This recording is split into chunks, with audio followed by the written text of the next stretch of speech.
খলিফা হারুনুর রশিদ একদিন ছদ্মবেশে বাগদাদের বাজারে ঘুরছিলেন। তিনি একজন দরিদ্র ফল বিক্রেতাকে দেখলেন, কিন্তু তিনি ছিলেন সৎ ব্যবসায়ী, যার নাম ছিল ইব্রাহিম। ইব্রাহিমের দোকানে এক ব্যক্তি এসে কিছু ভালো ফল ক্রয় করতে চাইল, কিন্তু ইব্রাহিম বললেন, ভাই, এই ফলে সামান্য ত্রুটি আছে, তাই কম দামে দিচ্ছি। নিখুঁত এবং ভালো ফল যদি আপনি কিনতে চান, অন্য দোকানে যান। খলিফা অবাক হয়ে দাঁড়িয়ে বিষয়গুলো দেখছিলেন।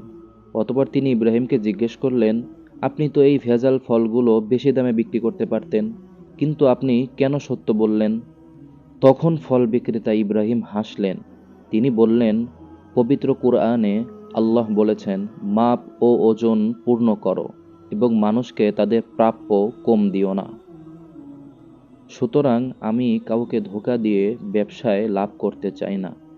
খলিফা হারুনুর রশিদ ফল বিক্রেতা ইব্রাহিমের সততায় মুগ্ধ হয়ে পরদিন তাকে ডেকে পুরস্কার দিলেন বড় একটি ফলের দোকান ও কিছু স্বর্ণমুদ্রা।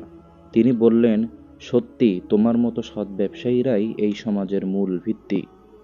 মোট কথা, সততাই সর্বদা শ্রেষ্ঠ পথ।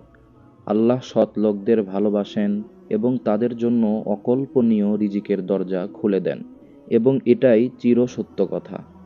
আল্লাহ রব্বুল আলামিন আমাদের সকলকে সৎভাবে ব্যবসা বাণিজ্য করার তৌফিক দান করুন। আমিন।